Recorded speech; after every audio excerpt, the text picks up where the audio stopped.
Bonsoir à tous, il est 19h, voici les titres d'autres journaux. Le président de la République Abdelmajid Tebboune a présidé aujourd'hui les travaux de la rencontre gouvernement Wali au Palais des Nations à Alger. La réalisation d'un développement territorial équilibré figure parmi les défis de la rencontre. Dans un instant, nous écouterons les orientations données par le président de la République aux membres du gouvernement et au Wali.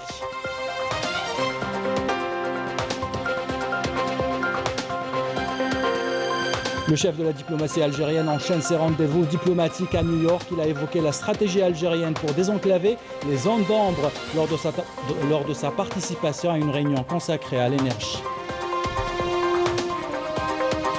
Nous vous présenterons dans ce journal deux écoles d'excellence, une école nationale d'intelligence artificielle et une autre des mathématiques. Les deux sont implantées dans le pôle universitaire de Sidi Abdellah. Nous vous dirons tout à l'heure combien d'étudiants ont été sélectionnés. Et enfin, on vous invite à prendre un peu de hauteur à l'Askrem. Les grands sites de voyage l'ont déjà classé comme l'un des plus beaux endroits au monde pour apprécier le lever de soleil. Mais l'Askrem est connu aussi pour son climat doux, ses oasis qui l'entourent. Visite guidée tout à l'heure.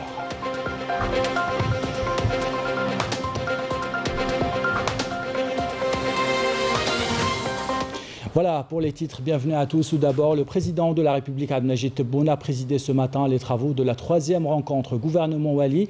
Il a été reçu par le Premier ministre, ministre des Finances, Ayman Ben Abdelrahman, le ministre de l'Intérieur, des collectivités locales, de l'aménagement du territoire, Kamel Beljoud.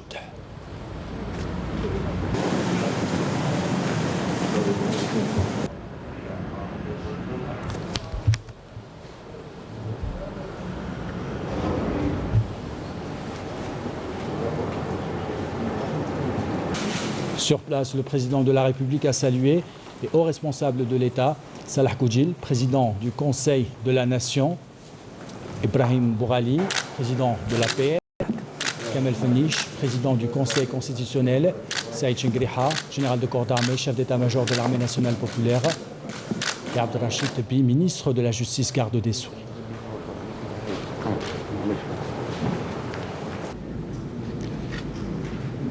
Cette rencontre est placée.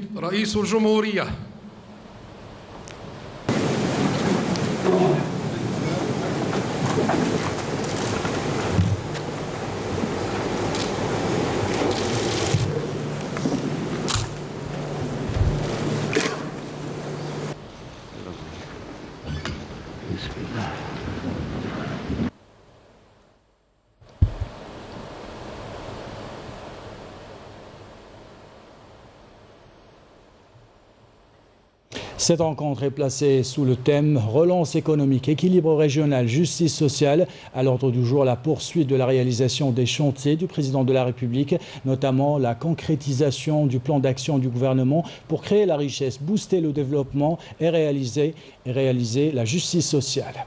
Cette rencontre a d'autres objectifs: évaluer les politiques du gouvernement socio-économique et local et identifier les moyens d'accélérer les mutations pour répondre efficacement aux besoins de la population et mettre les jalons d'un développement local rénové.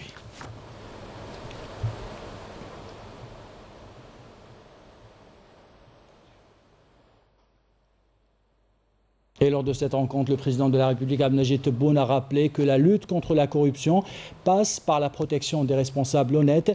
Rappelons qu'un projet de loi sera spécialement voté dans ce sens. بالنسبة لحماية الإطارات،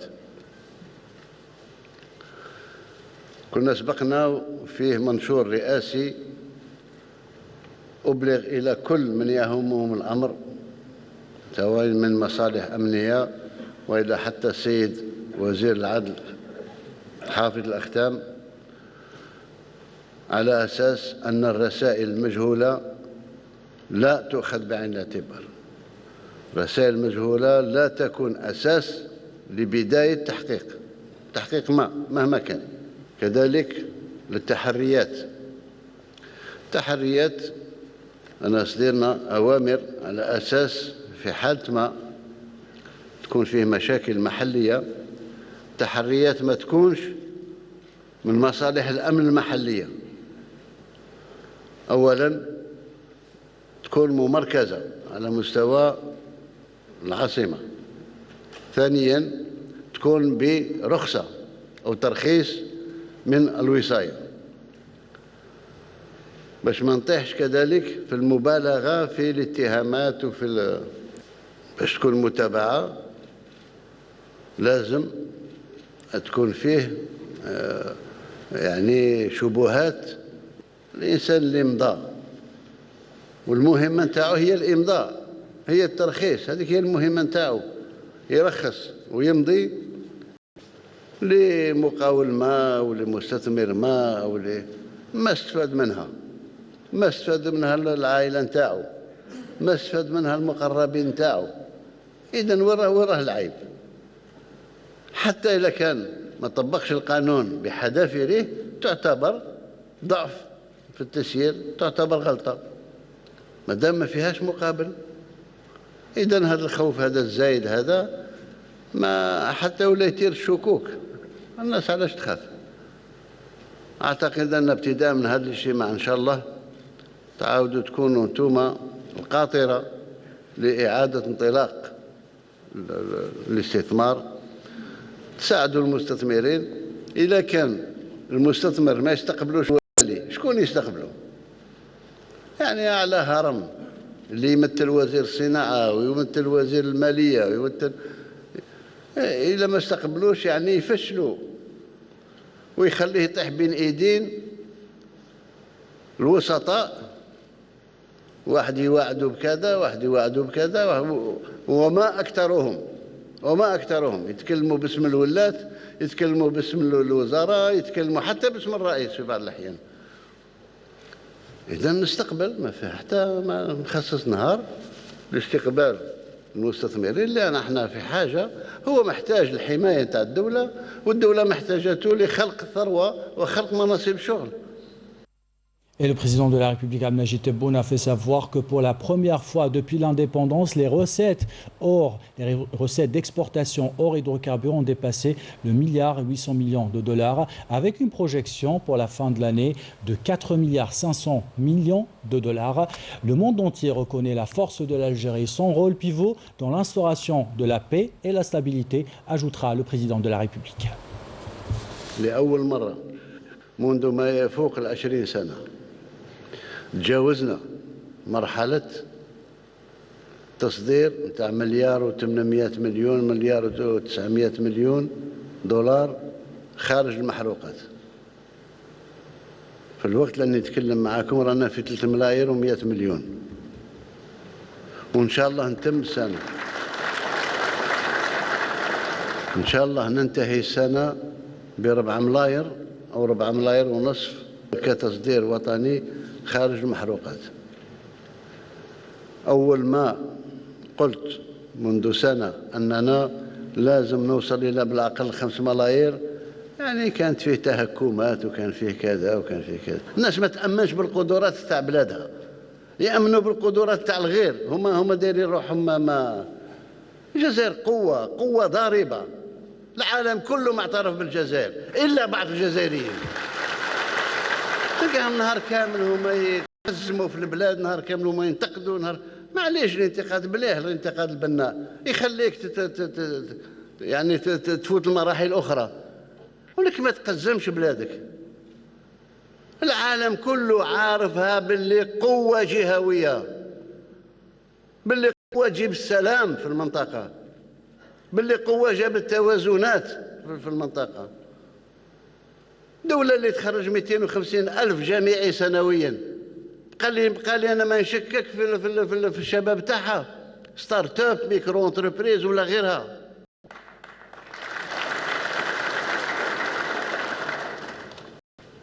C'est un problème de dignité nationale. dignité nationale. واذكر الجزائر واصغى إن ذكر اسمها تجد الجبابرة ساجدين ركعا. هانا كبرنا هكا. اللي ما يعترف ببلاده واش بقى له؟ Le président de la République a fait savoir qu'à cette occasion, que la fabrication d'un vaccin algérien anti-Covid-19 débutera le 29 septembre prochain, un partenariat algéro-chinois. نطلب من السادة الولاة بالأخص في كل ولاية باش يكونوا السند ويشجعوا التلقيح، هذه الحملة التلقيح، لأن الحل هو في التلقيح. لما نوصل إلى تلقيح أكثر من ثلثي المواطنات والمواطنين، إن شاء الله نكون دخلنا في بر الأمان بالنسبة للجائحة هذه. التلقيح موجود، واليوم رانا لو 25 لو 29 يوم 29 سبتمبر، يعني بعد 4 أيام إن شاء الله ننتج أول لقاح جزائري لكورونا.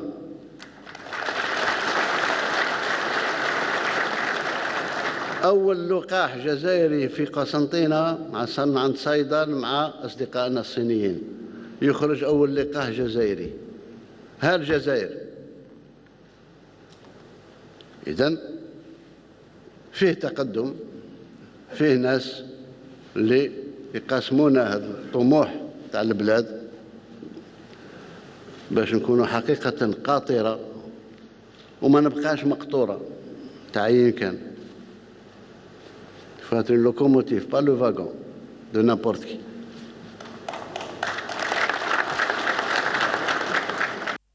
Le président de la République, Abdelmajid Tebboune, a affirmé que l'allocation au chômage sera versée aux bénéficiaires en 2022 après l'étape de recensement. On l'écoute. قررنا في الميزانية نتاع 2022 ابتداء من هذه شهرين ولا ننطلق في علاوة البطالة، لالوكاسيون شوماج. نكونوا أول بلد بحجم الجزائر اللي يوصل لهذا القرار، اللي هو قرار شجاع ولكن قرار يدل على التكفل بالشباب نتاعنا. الشاب باش نصون كرامة الشباب نتاعنا، ريتما يجد شغل عنده علاوة تساوي شبه مرتب عنده، مازال الحجم نتاعها تكون حسب الإمكانيات المتاحة في منطقة من المناطق، شمال، هضاب، جنوب، أقصى الجنوب، تكون في علاوات تضمن الكرامة نتاعو، الحاجيات البسيطة نتاعو قادر يسددها وحده، من الدولة تساعده. نهار اللي يوجد عمل تتنحى عليه العلاوة هذيك إن شاء الله، ورانا تكون متجسدة 100% إن شاء الله. هاد الشهرين ولا 3 اللي باقيين تكون ندخلوا في الإحصاء وندخلوا في باش التسديد يبدأ مع الميزانية تاع 22 إن شاء الله. Assurer un équilibre régional de développement entre les wilayas est une priorité selon le président de la République. Pour assurer cet équilibre, un programme spécial est prévu. On écoute le chef de l'État.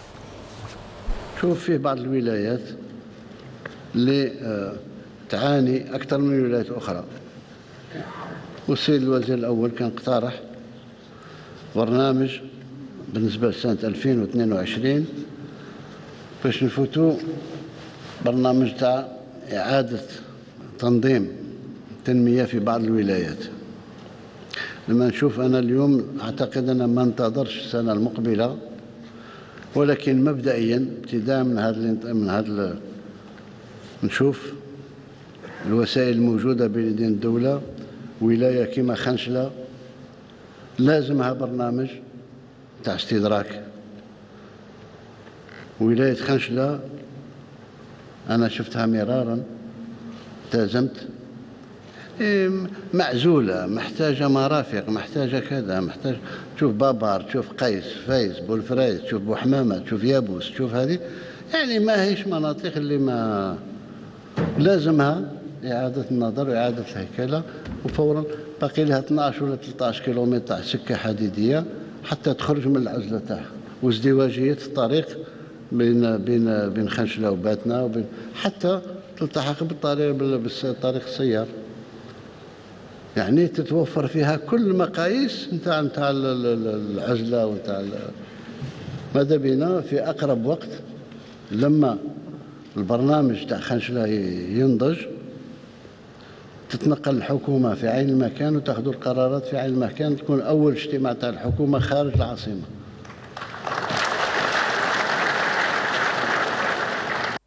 Le président de la République Abdelmajid Tebboune a fait savoir que l'Algérie va poursuivre son programme de développement dans le but de créer une Algérie nouvelle qui se base sur des institutions fortes et sur une implication de ses citoyens.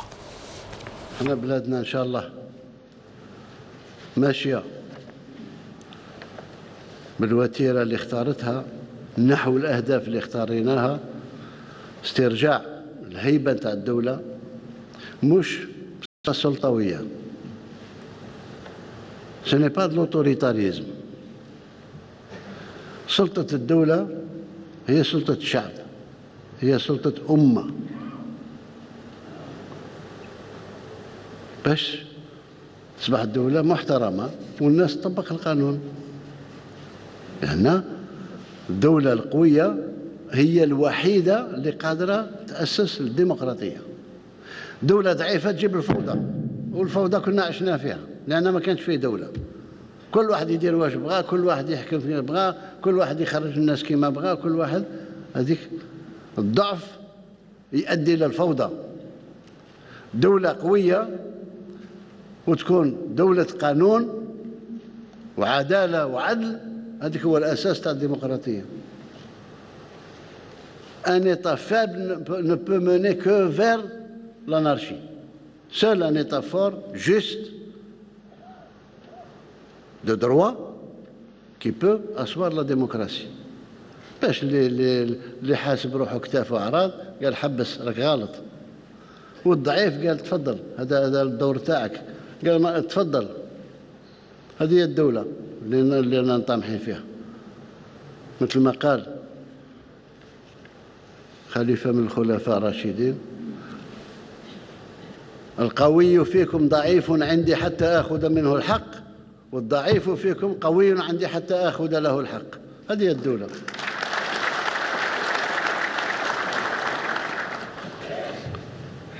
Et sachez que l'intégralité de l'allocution du président de la République Abdelmajid Tebboune prononcée lors de la rencontre Wali-Gouvernement sera diffusée juste après le journal de 20h.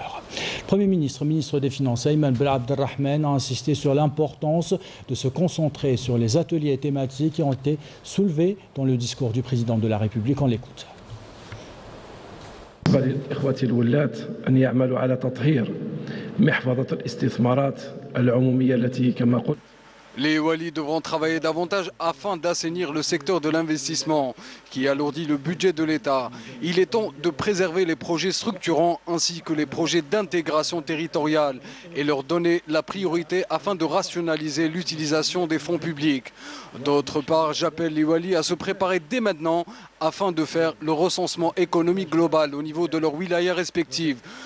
Ce qui est une procédure réglementaire qui devrait être appliquée en 2015 déjà. Malheureusement, nous recevons toujours des demandes de réalisation de projets similaires qui n'ont jamais été finalisés. Il est donc temps de reprogrammer ces projets dont les populations ont besoin et les réaliser dans les délais prévus. Et toujours à propos de la rencontre gouvernement Wali, je vous invite à écouter maintenant le ministre de l'Intérieur, des collectivités locales et de l'aménagement du territoire, Kamel Beljoud, qui a appelé à cette rencontre, qui a appelé donc à l'adoption, qui a rappelé que cette rencontre intervient après l'adoption du plan d'action du gouvernement afin de concrétiser les engagements du président de la République. Cette rencontre intervient à la suite du débat autour du plan d'action du gouvernement et son adoption par les députés des deux chambres du Parlement. Et en cette occasion où sont regroupés aujourd'hui les membres du gouvernement et à leur tête le Premier ministre, ministre des Finances, ainsi que les Walis de la République, avec la participation également des cadres de la nation de différents départements ministériels dont le but est d'adapter le plan d'action du gouvernement et la poursuite de la concrétisation de vos 54 engagements. Nous accordons une grande importance aux affaires locales afin de prendre en charge les préoccupations des citoyens et nous suivons pour cela un plan de travail tracé par le gouvernement, appuyé par vos orientations car nous croyons en la nécessité de travailler de manière organisée avec la coordination des efforts des personnes nationalistes et loyales dans le cadre délimité par la Constitution et les lois de la République et ce qui en découle en matière de définition et d'attribution des responsabilités.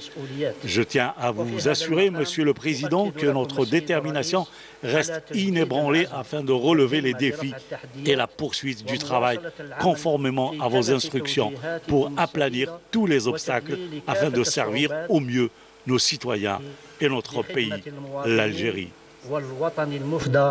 Dans l'actualité diplomatique, le chef de la diplomatie algérienne, Ramtan Lamamra, a rencontré à New York plusieurs de ses homologues. Il a évoqué l'état des relations bilatérales et les perspectives de les développer. Résumé avec Yamina Seichi. Le marathon diplomatique du ministre des Affaires étrangères et de la communauté nationale étrangère Ramtan Lamamra se poursuit dans le cadre des travaux de la 76e session de l'Assemblée générale de l'ONU. Il a pris part à 3 réunions de haut niveau et tenu une série de rencontres bilatérales avec ses homologues des pays membres. Elles ont constitué une occasion de réaffirmer les positions de l'Algérie concernant les questions régionales et internationales et ses approches pour le règlement des crises internes, notamment en Libye. Lors de sa participation à la réunion ministérielle sur la Libye, tenue à l'initiative du président du Conseil présidentiel libyen, Lamamra a réaffirmé la solidarité constante et le soutien permanent de l'Algérie à la Libye pour le recouvrement de la sécurité et la stabilité, la réalisation et la réconciliation nationale et la préservation de la souveraineté et de l'unité de ce pays frère. L'Algérie mise toujours sur des solutions communes et pacifiques pour instaurer la paix et la sécurité dans toutes les régions du Sahel, a affirmé le chef de la diplomatie lors de sa rencontre avec son homologue tunisien. Lamamra a également rencontré son homologue malien. Leurs discussions ont porté sur le processus de paix et de réconciliation dans ce pays. Une réunion de travail a également rassemblé Lamamra et son homologue russe Sergei Lavrov autour de la réconciliation du partenariat stratégique entre les deux pays et la poursuite de la concrétisation et de la coopération de manière périodique sur les questions régionales et internationales d'intérêt commun. Par ailleurs, Lamamra s'est entretenu avec Francis Dink, conseiller spécial de la République du Sud-Soudan et la ministre des Affaires étrangères du Ghana. Les discussions ont porté sur les moyens d'impulser une nouvelle dynamique aux relations bilatérales et les questions de paix et de sécurité dans le continent. Le chef de la diplomatie algérienne a également rencontré son homologue kenyan. Les deux ministres ont réaffirmé la nécessité de conjuguer les efforts en vue de préserver l'Union africaine. Lors de son entretien avec son homologue cubain, il a été question d'améliorer les relations économiques entre les deux pays et avec son homologue mexicain, ils ont abordé les questions régionales et internationales d'intérêt commun. Lors de sa rencontre avec le ministre vénézuélien des Affaires étrangères, il a été question de la promotion des relations bilatérales entre les deux pays ainsi que les points les plus importants inscrits à l'agenda de cette session. Et avec son homologue iranien, le ministre des Affaires étrangères et de la communauté nationale à l'étranger a eu des discussions sur la promotion de la coopération économique. Avec son homologue mauritanien, Lamamra a discuté des développements au niveau maghrébin et continental. Et avec son homologue syrien, il a eu des discussions sur la situation au Moyen-Orient, le développement de la coopération entre les pays arabes et également été au cœur des discussions. En marge des travaux de l'Assemblée générale de l'ONU, le ministre des Affaires étrangères et de la communauté nationale à l'étranger a participé également à une réunion de haut niveau consacrée à l'énergie. Durant cette réunion, Lamamra a présenté la politique sociale et économique de notre pays depuis l'indépendance. L'Algérie poursuit ses efforts de développement durable sur le plan national, régional et international. Je vous propose de l'écouter. L'Algérie, depuis son indépendance, s'est attelé à développer des politiques sociales et économiques globales pour répondre aux besoins fondamentaux du citoyen algérien, y compris précisément la fourniture d'énergie sous toutes ses formes, notamment dans les zones reculées ou ce que l'on appelle dans le programme du gouvernement algérien les zones d'ombre. Ces efforts, et qui continuent à être déployés sur le terrain, ont abouti à un taux de couverture de raccordement à l'énergie de l'ordre de 98%, soit l'équivalent de 45 millions de consommateurs. L'Algérie, qui jouit d'un fort potentiel dans le domaine de l'énergie, en ressources conventionnelles et non conventionnelles, a travaillé et travaille toujours pour le développement des infrastructures de base de son secteur de l'énergie. Elle a également procédé à l'adaptation de son cadre juridique pour réaffirmer sa position de partenaire stratégique et fiable dans ce domaine. L'objectif de cette dynamique consiste à réaliser un saut qualitatif dans le développement et la diversification de son économie, y compris pour la réalisation des objectifs de développement durable. Sur les plans international et régional, de New York à Paris, où notre ambassadeur en France, Antar Daoud, a tenu une réunion dans le consulat d'Algérie à Nanterre. Une rencontre d'échange avec la communauté algérienne établie sur place. Objectif évoquer les problèmes rencontrés, essayer de s'appuyer sur une intelligence collective pour trouver des solutions. Cette rencontre est la première d'une série d'autres réunions. Je vous propose d'écouter notre ambassadeur à Paris. C'est la première rencontre d'une série que je vais organiser à travers les consulats de la région parisienne, à Créteil, à Bobigny, à Paris. Ces rencontres précèdent la commémoration du 17 octobre 1961, c'est donc le 60e anniversaire des événements tragiques qu'ont connu nos ressortissants lorsqu'ils sont sortis manifester pacifiquement et qu'ils ont reçu le foudre du sanguinaire Papon. Donc là, c'est une occasion pour moi de faire connaissance avec le mouvement associatif de la région de Nanterre, de discuter de tous les problèmes inhérents à ce qui se produit dans cette circonscription et également voir dans quelle mesure aussi bien l'ambassade que le consulat d'Algérie à Nanterre puissent apporter leur contribution dans la solution des problèmes de tous ordres qui se posent à nos ressortissants. Voilà pour cette correspondance de Afef Belhouchet. Retour en Algérie pour vous parler de ce rêve qui se concrétise pour des milliers d'étudiants et de professeurs. La création d'une école d'intelligence artificielle et une autre pour les mathématiques est devenue une réalité. Elles sont toutes les deux implantées au niveau du pôle universitaire de Sidi Abdallah. Plus de 10 000 étudiants se bousculent au portillon. Seulement 400 ont été retenus dans les deux écoles, car pour y accéder, il faut avoir au minimum 16 de moyenne. Reportage à Abmajid Al-Qassi. Deux grandes écoles de plus pour le secteur de l'enseignement supérieur en Algérie. Des écoles supérieures dédiées exclusivement aux mathématiques et à l'intelligence artificielle. Un besoin vital pour l'université algérienne pour entrer de plein pied dans le stade de l'excellence, comme c'est le cas partout dans le monde. Deux domaines de compétences très stratégiques pour le pays. Comme vous le savez, l'intelligence artificielle constitue la deuxième révolution numérique qui va impacter à terme tous les secteurs d'activité de notre société, de notre économie. Donc du coup, nous voulons, et c'est le souhait des plus hautes autorités, de faire de ces deux écoles des pôles d'excellence de classe mondiale. Une nouvelle vision qui vise l'excellence. Et pour ce faire, on a commencé par la sélection des meilleurs étudiants à travers le pays. Des étudiants triés sur le volet. Nous avons eu près de 5000 bacheliers avec des mentions très importantes pour l'École nationale supérieure de mathématiques. Et nous avons environ 10 000 vœux qui ont été exprimés pour aller dans l'École nationale supérieure dédiée à l'intelligence artificielle. C'est pour vous dire que la concurrence était rude pour arracher une place pédagogique au niveau de l'une de ces deux écoles. Et c'est pour ça que la moyenne d'accès à ces deux écoles est relativement élevée. Pour les mathématiques, c'est supérieur à 16, et pour l'intelligence artificielle, c'est supérieur à 17. C'est des écoles qui ont recruté les meilleurs étudiants, donc c'est une formation d'élite, et ils seront encadrés par des enseignants de très haut niveau de qualification, par des enseignants qui sont au meilleur niveau international dans leur discipline. Donc c'est notre rôle d'accompagner ces écoles par des partenaires étrangers qui ont obtenu des avancées très importantes dans le domaine de l'intelligence artificielle et dans le domaine des mathématiques. Et au bout, seulement 400 candidatures ont été retenues. 200 pour l'école des mathématiques et 200 pour celle de l'intelligence artificielle. Ils pourront rejoindre leurs écoles respectives dès la prochaine rentrée universitaire. Un pôle d'excellence qui compte beaucoup sur le parrainage des entreprises publiques et privées algériennes. Comme chaque jour, on fait le point sur la situation sanitaire en Algérie. 125 nouveaux cas confirmés de coronavirus, 105 guérisons et 9 décès ont été enregistrés ces dernières 24 heures selon le ministère de la Santé.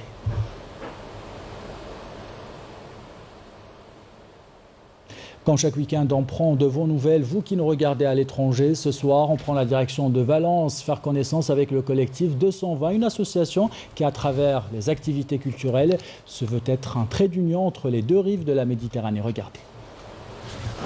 Donc, Houeri Bouchnach et Xavier De Luca, là en ce moment, donc, on prépare une exposition qui va être à Valence dans le cadre du Mostra Festival. Et où on aura donc à présenter le travail du collectif 220 qui est composé de collectifs algériens, mais aussi de résidents du Maghreb qui ont passé par GCF. Oui, en fait, comme complément à l'exposition du collectif 220, l'espace accueillera une exposition de 6 artistes qui sont passés en résidence, les résidences de GCF qu'on mène depuis 2010 et qui ont vu passer jusqu'à présent 24 artistes provenant des villes de Barcelone, Tunis et Alger. Donc pour cette occasion, on pourra voir les travaux de Souad Louibi, Mounir Gouri, Mohamed Ben Sultan, Rania Werda, Anna Lopez Luna et Barbara Sanchez Barroso. Pour le collectif 220, c'est une exposition qui s'appelle Chronique algérienne, donc qui regroupe les 10 membres du collectif.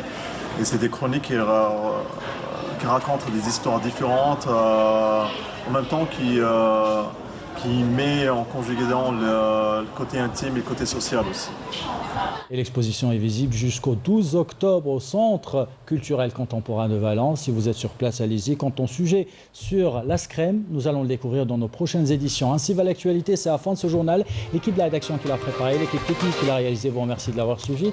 Merci pour votre fidélité. Belle soirée.